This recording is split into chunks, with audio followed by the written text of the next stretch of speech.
کہا ہے رسول اللہ کے خاندان والوں میں مسکین ہوں, رات سے روٹی کھائی ہے, نہ صبح کھا سکا نہ دوپہر. کسی نے بتایا ہے کہ اس دروازے سے خالی کوئی نہیں جاتا. امام حسن نے پھر سارا لنگر اٹھایا اور پھر جا کے دے دیا. تیسرا دن پھر ہوا. مجھے لگتا ہے جب افطار کا ٹائم آیا ہوگا نا تو یہ خود ہی سارے دروازے پہ دیکھتے ہوں گے, یہ کوئی آیا نہیں لینے والا ابھی تک. لگتا ہے کہ نظریں دروازے پہ تھیں. عین افطار کے وقت 3 روٹیاں جب جاؤں کی پک کے آئی تو ایک بھکاری نے صدا دی, کہنے لگا میں قیدی ہوں, آج ہی قید سے رہائی ملی ہے. پہلے دن کسی کے دروازے پہ صدا ملی ہے, دی ہے روٹی ملے گی.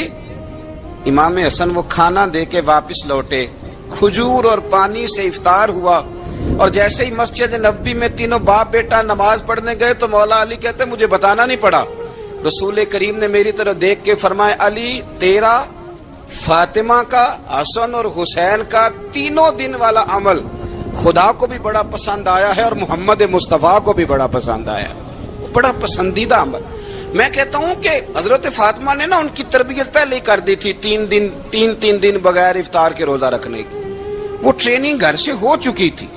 اب میدان کربلا میں 3 دن بھوکا پیاسا رہنا ان کے لیے مشکل نہیں تھا. حضرت جناب سیدہ زینب بنت ابی رافع کہتی ہیں کہ سیدہ فاطمہ الزہرا نا ایک دن اپنے دونوں شہزادوں کو لے کے, جب حضور کی طبیعت مبارک بظاہر علیل تھی جس میں حضور کا وصال ہوا, دونوں شہزادے لے کے سیدہ فاطمہ نبی کریم کی بارگاہ میں گئی. کہنے لگی یا رسول اللہ میرے بچوں کو کچھ دیجئے. سیدہ پاک تو حضور اٹھ کے بیٹھ گئے. اس کندھے سے امام حسن کو لگایا اور اس سے امام حسین کو لگایا اور فرمایا فاطمہ یہ جو میرا حسن ہے نا اس کو میں اپنی ہیبت اور سرداری دیتا ہوں, اور فرمایا یہ جو میرا حسین ہے نا حسین کو میں اپنی جرت اور سخاوت دیتا ہوں. میرا حسین جرت مند ہوگا اور سخی ہوگا. داتا گانج بخش علی حجویری, امام الاولیاء, سید الاصفیاء, داتا صاحب کشف المعجوب میں فرماتے ہیں ایک دن نا امام حسین کے پاس ایک شخص آیا بڑی دور سے کچھ مانگنے کا, حضور کچھ دیجئے. وہ شخص کہتا ہے کہ میرا ظرف یہ تھا کہ 4-5 دینار ملیں گے. تو امام حسین فرمانے لگے تھوڑی دیر بیٹھ جا, رزق آ رہا ہے. تو امام حسین کو حکومت وقت کی طرف سے نا 5 تھیلیاں ملی جس میں ایک تھیلی میں 500 اشرفیاں تھی. 5 تھیلیاں آئیں لیکن اس کو آنے میں نا ذرا دیر ہو گئی. وہ 5 تھیلیاں جب آئی نا تو امام حسین اس کی طرف 5 تھیلیاں بڑھا کے نا, ذرا دیکھنا میری طرف غور سے, 5 تھیلیاں بڑھا کے نا تو فرمانے لگے میاں جتنا تجھے انتظار کرایا نا اتنی ہم تیری حاجت پوری نہیں کر سکے. تو یہ نہ محسوس کرنا کہ حسین کے دروازے پہ بیٹھا بھی رہا ہوں تو ملا کیا ہے.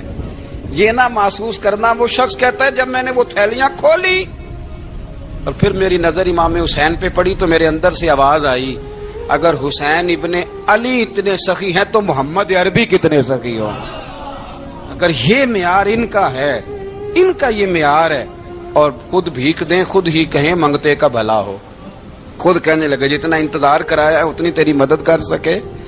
یہ سخاوت کا معیار تھا, یہ طریقہ تھا. ایک دفعہ سیدنا امام حسین رضی اللہ تعالیٰ عنہ کے گھر کے اندر نا 5000 دینار آئے. مسجد میں تھے, آپ کو 5000 دینار ملے تو امام زین العابدین کہتے ہیں کہ مسجد سے لے کر گھر آنے تک امام حسین نے 5000 اللہ کے رستے میں خیرات کر دی. فرماتے میں نے کہا ابا جی 5 دینار کی گھر میں ضرورت تھی, مالاں والے سخی نہیں ہوندے تے سخیاں کل مال نہیں ہوندا, ایتھے اوتھے دوویں جہانی سخی کنگال نہیں ہوندا. کہا ابا جی 5 دینار کی گھر میں ضرورت تھی. تو کہتے ہیں مجھے فرمانے لگے بیٹا یہ جن کو میں نے دیا ہے نا یہ گھر کے لیے ہی دیا ہے, یہ گھر کے لیے ہی دیا ہے. جن کو دیا ہے تمہارا کیا خیال ہے, یہ باہر خرچ ہوا ہے, یہ گھر کے لیے ہی ہے. اس لیے کہ جب انسان دوسروں پر شفقت کرتا ہے تو اللہ اس کے گھر پہ رحمت فرماتا ہے. امام حسین کے مزاج میں پہلی بات میں نے ذوق عبادت کی عرض کی. دوسری بات عرض کر رہا ہوں کہ صحابہ حضرت اسامہ بن زید بڑے پیارے ہیں میرے نبی کریم کے, بڑے پیارے. حضرت اسامہ بن زید کے بارے میں سیدہ عائشہ صدیقہ فرماتی ہیں ان کے ناک سے اگر رینٹھ نکلتی تھی تو اللہ کے رسول اپنے دستے مبارک سے صاف کر دیتے تھے. اور سرکار فرماتے تھے کہ اگر اسامہ لڑکی ہوتا نا, ان کے غلام کے بیٹے تھے حضرت زید بن عامر, اگر یہ لڑکی ہوتا میں اسے زیور پہناتا. بڑے پیارے تھے، لیکن جب ان کا آخری وقت آیا نا تو 60,000 دینار کا قرضہ تھا۔ رشتہ داروں سے کہا، دوستوں سے کہا، یاروں سے کہا، پر قرض ادا نہیں ہو رہا تھا۔ حضرت اسامہ بن زید کہتے ہیں بڑا پریشان تھا۔ جب حد ہو گئی نا تو حضرت اسامہ بن زید فرمانے لگے جاؤ کوئی حسین ابن علی کو خبر کرو، ان سے کہو میں نا غلام ہوں آپ کے نانا کا، مقروض دنیا سے چلا گیا تو کیا بنے گا۔ امام حسین کو خبر ملی تو دوڑے آئے۔ لاجپال اس پیر کو نہیں کہتے جو تگڑا نذرانہ لے کے تو ماتھا چوم لے، لاجپال تو اس کو کہتے ہیں کہ جب ضرورت پڑے تو وہ سر پہ موجود ہو۔ حضرت سیدنا امام حسین تشریف لائے تو جناب اسامہ بن زید رو پڑے، کہنے لگے حضور میں نے نا غلامی کی ہے آپ کے نانا کی، اور اس غلامی پہ ناز ہے، اب 60,000 دینار کا قرضہ لے کے دنیا سے جاؤں گا تو میری قبر پہ بوجھ رہے گا۔ امام حسین خادم کو بھی کہہ سکتے تھے جاؤ گھر پیسے پڑے ہیں لے آؤ، امام حسین خود گئے، چادر اوڑھ کے تو اس کی اوٹ میں بکل میں 60,000 دینار چھپا کے لائے اور جناب اسامہ بن زید کے سامنے رکھ کے کہنے لگے اسامہ یار پیسے رات کو ہی آئے تھے، میں سوچ رہا تھا مجھے تو ضرورت نہیں، اللہ نے کس کا نصیب میرے گھر میں بھیج دیا ہے، مجھے تو حاجت ہی نہیں تھی، اب پتہ چلا پیسے تیرے تھے، اللہ نے حسین کی ڈیوٹی لگائی ہے کہ جا کے دے آ۔ حضرت اسامہ بن زید رو پڑے، فرمانے لگے اللہ آپ کو بہترین صلہ عطا فرمائے۔ امام بڑا ہی پیار کرتے تھے، گھوڑے پہ جا رہے تھے، کچھ فقیر غریب لوگ بیٹھ کے روٹی کھا رہے تھے، کھا کہاں رہے تھے سڑک کے کنارے، تو امام زین العابدین فرماتے ہیں کہ جب امام حسین گزرے تو انہوں نے آواز دی حضور دل کرتا ہے ہمارے ساتھ بیٹھ کے روٹی کھائیں۔ کائنات کے مالک و مختار کے نواسے اور دنیا کے سب سے بڑے شہزادے گھوڑے سے اترے اور غریبوں کے ساتھ سڑک پہ بیٹھ گئے، روٹی کھانے لگے اور دیر تک کھاتے رہے، اور جب فارغ ہو گئے تو فرمانے لگے کھانے کی ضرورت بھی نہیں تھی، حاجت بھی نہیں تھی، پر تم نے آواز دی تو دل رکھنے کو بیٹھ گیا تھا، اگر اجازت دے تو چلا جاؤں۔ یہ مزاج تھا، یہ طبیعت تھی۔ آپ کے ایک بھائی ہیں چھوٹے، حضرت محمد بن حنفیہ نام ہے، حضرت مولا علی شیر خدا رضی اللہ تعالیٰ عنہ کی دوسری بیوی سے۔ ایک دن حضرت امام حسین ان کے گھر میں بیٹھے تھے تو کسی بات میں نا اختلاف رائے ہو گیا، تو امام علی مقام ناراض ہو گئے، فرمایا آج کے بعد تیرے گھر نہیں آؤں گا، رومال اٹھایا چلے گئے۔ لوگوں نے حضرت محمد بن حنفیہ رضی اللہ تعالیٰ عنہ سے کہا حسین تو ناراض ہو گئے، کبھی نہیں آئیں گے۔ آپ فرمانے لگے بھائی تمہارا ہے کہ میرا؟ جی بھائی تو آپ کے ہیں۔ فرمایا اگر کہو تو چند منٹوں میں حسین واپس آئے۔ جناب ناراضگی ہو گئی ہے۔ فرمایا ناراضگی ہوئی ہے پر میں اس کے دل کی نرمی کو تو جانتا ہوں، اس کے مزاج کے اندر جو محبت ہے اس سے تو ابھی آئے۔ کہ جناب وہ کیسے؟ فرمانے لگے دیکھنا ذرا۔ تو امام حسین نے خط لکھا، حضرت محمد بن حنفیہ نے رکا لکھا، کہنے لگے حسین میرے باپ کا نام بھی علی ہے اور آپ کے باپ کا نام بھی علی ہے، پر ایک فضیلت ایسی ہے جس میں میں آپ کا مقابلہ نہیں کر سکتا، وہ یہ ہے کہ آپ سیدہ فاطمہ تو زہرا کے لال ہیں، اب محمد مصطفیٰ علیہ السلام کے نواسے ہیں۔ کہنے لگے بھائی جان آپ نے نانا جان کی وہ حدیث تو سنی ہوگی کہ دو لوگ ناراض ہو جائیں تو جو صلح پہلے کرے جنت میں پہلے جائے گا۔ فرمانے لگے دل میرا کر رہا تھا کہ پہلے صلح کر لوں، لیکن پھر بڑے بھائی کو پشت کروں گا جنت میں جاتے ہوئے، یہ بھی تو بے ادبی ہے نا۔ اب خط میں نے لکھ دیا ہے، آپ کا جو ارادہ ہو۔ امام حسین نے خط پڑھا تو آنکھوں میں آنسو آ گئے، پھر سے رومال اٹھایا۔ بچے پوچھنے لگے کہاں جا رہے ہیں؟ کہا بھائی کے گھر جا رہا ہوں۔ کہا آپ تو ناراض تھے؟ فرمایا تھا ناراض پر ہے تو میرا بھائی نا، ہو گئی بات ختم۔ بڑی دل میں نرمی، طبیعت میں سوز، لہجے میں گداز۔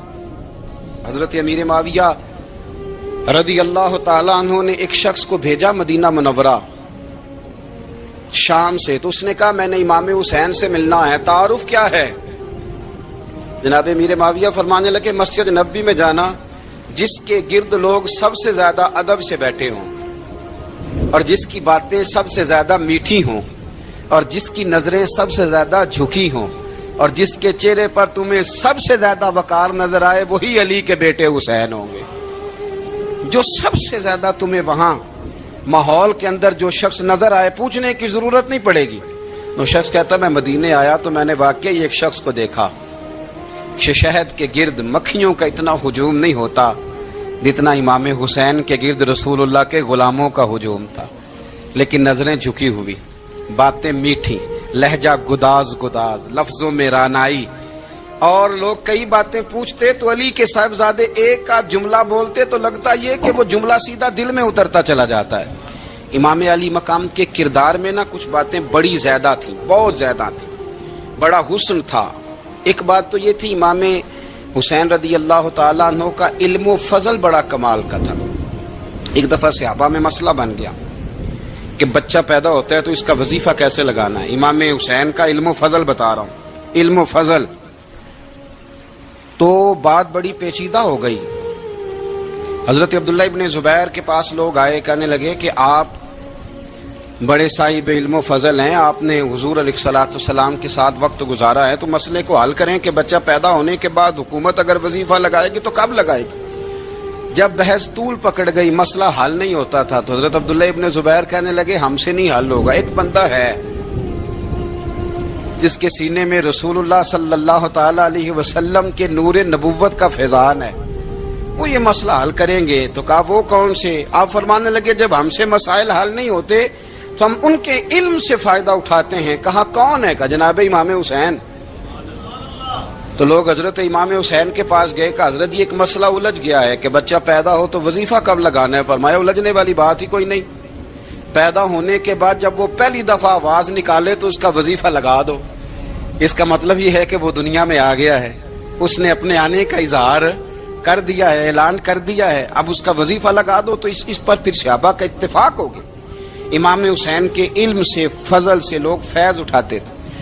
حضرت سیدنا امام حسین کی شہادت کے بعد حضرت عبداللہ ابن زبیر رضی اللہ تعالیٰ عنہ نے قاتلان حسین سے خطاب کیا اور فرمانے لگے اللہ کی قسم تم نے اس شخص کو شہید کیا ہے جو راتوں کو لمبے لمبے قیام کرتا تھا، اور تم نے اس شخص کو شہید کیا ہے جس سے میں دن میں جب بھی ملتا تھا تو وہ روزے سے ہوتا تھا. تم نے اس شخص کو شہید کیا جو قائم اللیل تھا، صائم الدہر تھا، اس شخص کو تم نے شہید کیا. آپ کو پتہ ہے کہ میدان کربلا میں جب 9 محرم کو ابن سعد نے امام حسین سے کہا کہ جنگ کرو اگر یزید کی بیعت نہیں کرنی، تو امام حسین نے فرمایا ایک رات کی مہلت دے دو، ایک رات کی مہلت دے دو. حضرت امام زین العابدین کہتے ہیں میں نے اپنے والد گرامی سے عرض کی کہ ابا جی آپ جہاد سے دور جانے والے تو ہیں نہیں، آپ تو جہاد سے پیار کرنے والے، اور یہ بھی پتہ ہے مجھے کہ یہ جنگ اب ہو کے رہے گی، تو ایک رات کی مہلت لینے کا معنی کیا ہے؟ بھئی کل بھی لڑنا ہے اور رات بھی لڑنا ہے، تو ابا جی ایک رات کی مہلت. تو سیدنا امام حسین رضی اللہ تعالیٰ عنہ فرمانے لگے بیٹا رات کی مہلت اس لیے لی ہے کہ میں آج رات کھل کے اپنے رب کی عبادت کر لوں، میں استغفار کر لوں، میں لمبے سجدے کروں. اور کہا زین العابدین تو جانتا ہے نا کہ مجھے نماز سے، تلاوت سے، دعا سے اور استغفار سے بڑا پیار ہے. رسول کریم علیہ السلام نے فرمایا، جامع ترمذی میں موجود ہے، فرمایا میں جا رہا ہوں پر تمہیں 2 بڑی بھاری بڑی وزنی چیزیں دے کے جا رہا ہوں. صحیح 6 کی روایت، 2 وزنی چیزیں تمہارے بیچ چھوڑ کے جا رہا ہوں، اگر ان کو تھام کے رہو گے تو کبھی گمراہی تمہارے پاس نہیں آئے گی. یا رسول اللہ وہ کون کون سی؟ فرمایا ایک اللہ کی کتاب دے کے جا رہا ہوں اور دوسرا اپنا خاندان دے کے جا رہا ہوں. اگر اہل بیت نبوت کو تھامے رہو گے، ہمارے بزرگوں نے لکھا ہے کہ یہ جو حضور نے کتاب اللہ اور پھر اپنی اہل بیت کا تذکرہ فرمایا تو اس کا مطلب یہ ہے کہ تھیوری دیکھنی ہوئی تو قرآن دیکھنا، اور پریکٹیکل دیکھنا ہوا تو علی اور فاطمہ کو دیکھنا، حسن اور حسین کو دیکھنا، ان کو دیکھنا. نبی کریم علیہ الصلوۃ والسلام کے اہل بیت منارہ نور ہیں. ان کی محبت، ان کا پیار کیوں بھلا؟ اس لیے کہ یہ وہ خوبصورت لوگ ہیں جن کو خود میرے نبی پاک نے تراشا ہے. ان کی سیرت میں جتنے رنگ ہیں وہ رسول کریم نے خود بھرے ہیں. ان کی ایک ایک بات کا خیال نبی پاک نے رکھا ہے. حضور نے از خود انہیں اپنی صحبت عطا کی ہے. زیادہ دور نہیں تھا سیدہ فاطمہ کا گھر، مسجد نبوی کے ساتھ تھا. اللہ کے رسول دن میں 2 دفعہ جایا کرتے تھے. پھر بھی کبھی کبھی فرماتے فاطمہ میرا دل کرتا ہے آج میں رات تیرے گھر میں قیام کروں. تو سیدہ فاطمہ زہرا فرماتی ہیں کہ آمنہ کے لال اس طرح بھی میرے گھر میں قیام کرتے تھے کہ حضور چارپائی پہ لیٹتے تھے تو ایک کندھے پہ امام حسن کا سر ہوتا تھا اور دوسرے پہ امام حسین کا سر اقدس ہوتا تھا. اور فرماتی ہیں رات کو کبھی حسنین کریمین دودھ مانگتے تو میں اٹھتی دودھ دینے کے لیے تو حضور فرماتے لیٹ جاؤ آج میرے ساتھ سوئے ہیں تو دودھ بھی میں ہی پلاؤں گا. تو محبوب اٹھتے ان کے لیے دودھ لاتے برتن سے نکال کے. حضور نے انہیں وقت دیا اور پھر ان کی چھوٹی چھوٹی چیزوں کا خیال رکھا. صحیح بخاری میں موجود ہے.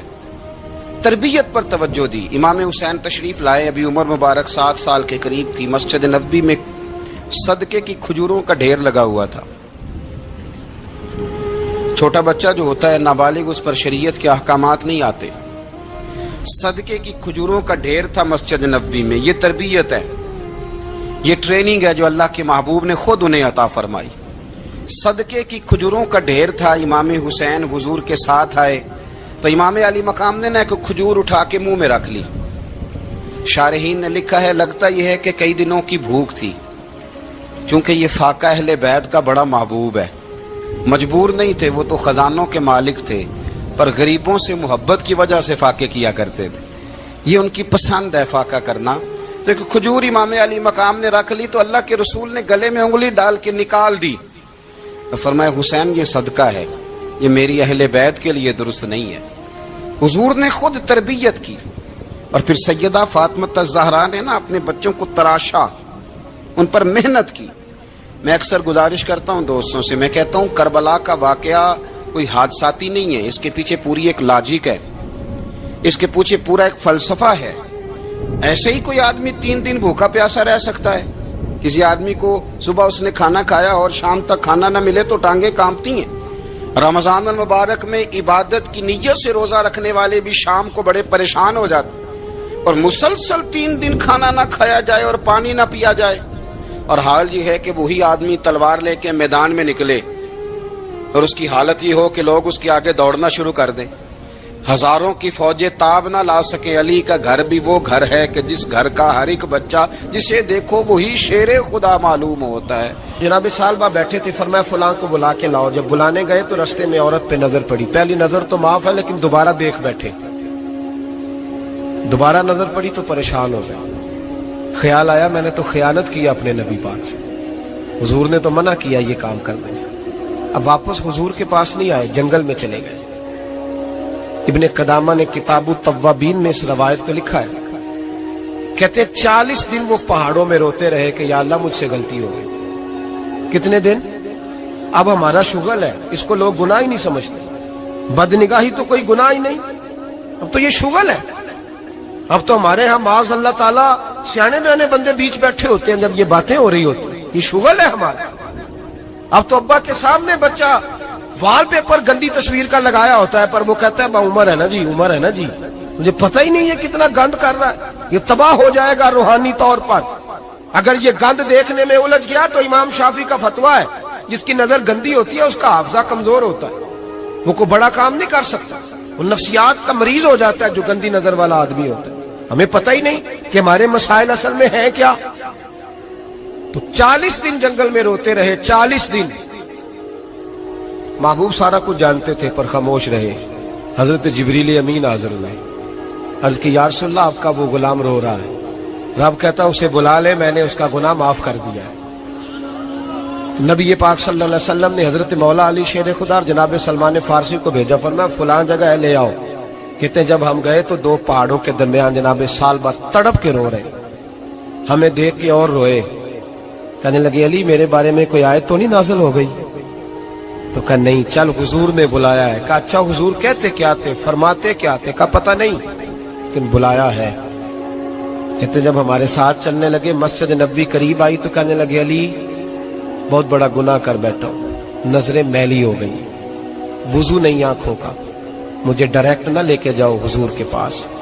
جب نبی پاک نماز کی نیت باندھ لینا پھر میں جاؤں گا, میں پیچھے کھڑا ہو جاؤں گا حضور کے. میری طبیعت میں حوصلہ نہیں. یہاں تو پتہ نہیں میں کس طرح عشق رسول کا دعویٰ کرتا ہوں منبر پر بیٹھ کر, اور ہماری یہ میلاد آئے گا تو محفل میلاد میں اس طرح کے دعوے ہوں گے اسٹیج پر کہ الامان والحفیظ, پتہ نہیں کیا کیا لوگ کہہ دیں گے, پتہ نہیں ہم کیا ہے. اور ہم کیا کہہ رہے ہیں؟ من دانم کے من دانم، پتہ ہی نہیں اور کتنا بڑا دعویٰ کر دیا۔ کب میرے اندر طاقت نہیں سامنا کرنے۔ مولا علی فرماتے ہیں جب حضور نے مغرب کی نماز کی نیت باندھی تو انہوں نے بھی پیچھے نیت باندھ لی۔ اتفاق کی بات یہ کہ حضور نے پہلی رکعت میں سورہ انفطار پڑھنی شروع کر دی، اذا السماء انفطرت واذا الکواکب انتصرت واذا البحار فجرت۔ کہتے ہیں جب محبوب اس آیت پہ پہنچے نا کہ یا ایھا الانسان ما غرک بربک الکریم، اے انسان تجھے کس چیز نے دھوکے میں ڈال دیا، حالانکہ تیرا رب تو بڑا ہی کرم کرنے والا ہے، تو کس طرح کسی اور کے دھوکے میں، بربک الکریم، اور ضمیر واحد ہے، میں تفسیر پہ نہیں جاتا، کہا تیرا اپنا رب، بربک تیرا اپنا رب، تیرا رب تو بڑا کریم ہے، تو پھر بھی کہیں اور چلا گیا۔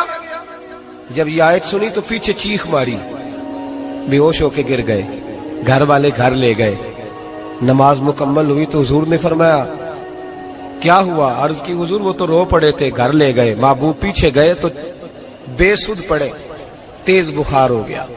نبی کریم سرہانے بیٹھے اور ان کی گردن کو اٹھا کر سر کو گود میں رکھا، اور جب بالوں میں دستے مبارک پھیرا تو آنکھیں کھول دی، اور جھٹ سے اپنا سر زمین پہ رکھ کے کہنے لگے حضور میں اس قابل نہیں کہ آپ کی گود میں میرا سارا ہے، اس قابل نہیں، بڑا مجرم ہوں۔ تو محبوب نے فرمایا تجھے مبارک ہو، رب نے تجھے معاف کر دیا ہے، اللہ بھی راضی ہے، میں بھی راضی ہوں۔ اب حضور کے قدموں کے قریب آئے تو کہنے لگے حضور آپ راضی ہیں؟ کہا راضی ہوں۔ فرمایا پھر میرے لیے دعا کریں، اللہ اسی رضا میں مجھے قبول کر لے۔